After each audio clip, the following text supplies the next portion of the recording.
SpaceX launched its Falcon 9 rocket yesterday. It might have felt routine. The private space agency has more than 150 missions planned this year, but before mankind could reach for the stars, we had to conquer the skies.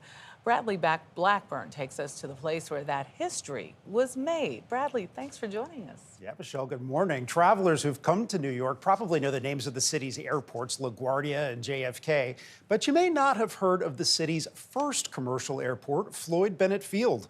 Almost a century ago, it helped create air travel as we know it today, and it's still a place where you can take off on a journey into history.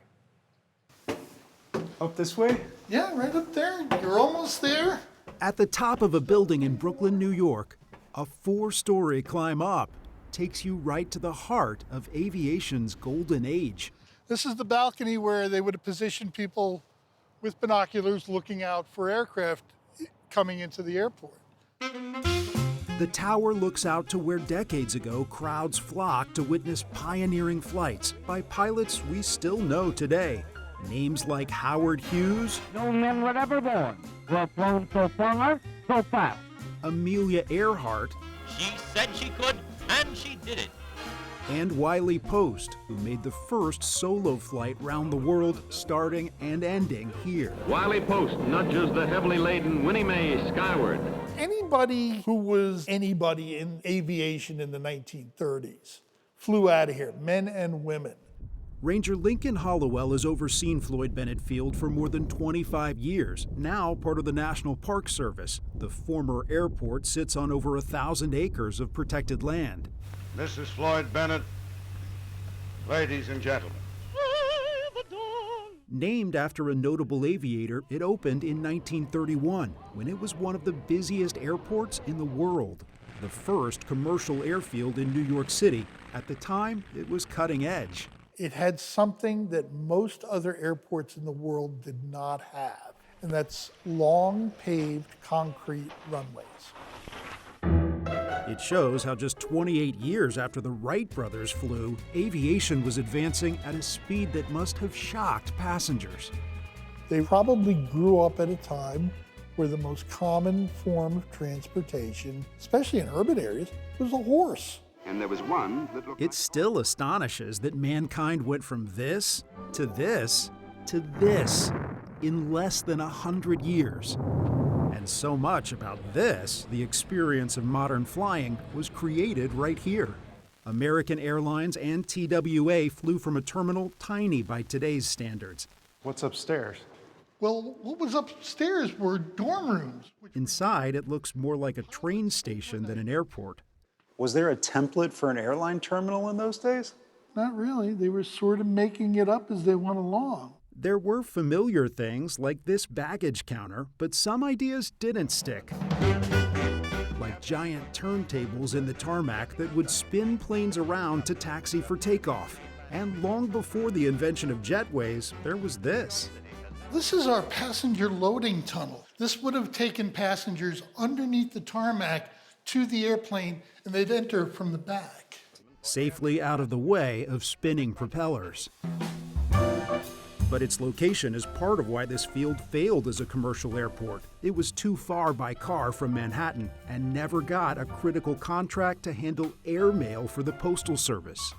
So letters were more profitable for these airlines than people were. Yes, exactly.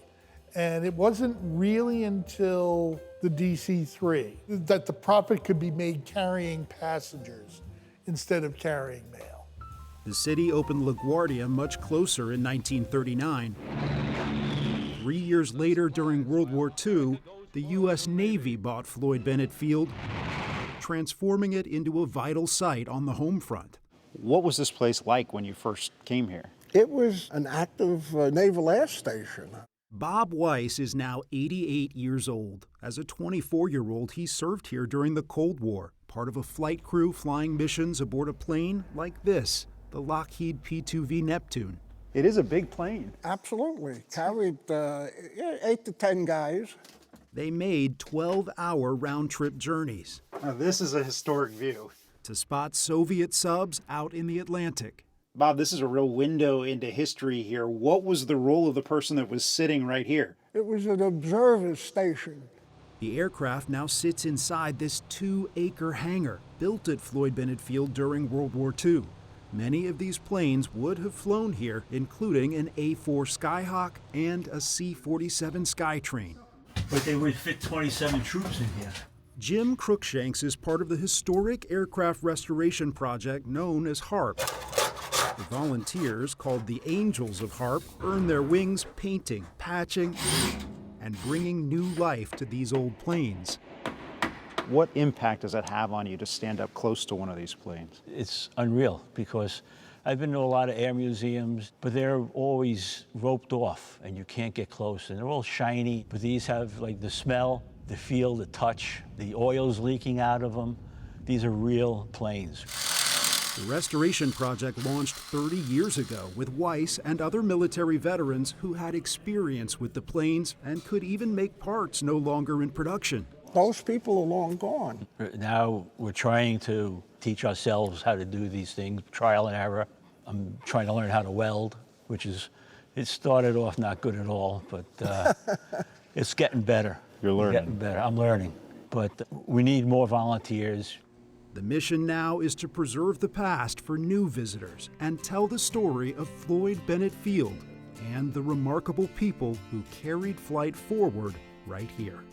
It's an honor to have somebody that I can sit next to who served the country like he did in a place where I can walk and see. It just makes it a little more special. Is there something about the space? Still smells the same inside the plane. I'll tell you, when I go in the P2V, it smells like it was yesterday. Why does the smell make you choke up? I just have a feeling for the place. You know, it just makes me feel good coming down here, saying what these guys, I can't do it anymore. And I can't even crawl inside the planes. But some of these guys, you know, the work that they do and how they feel about it, it's a wonderful feeling.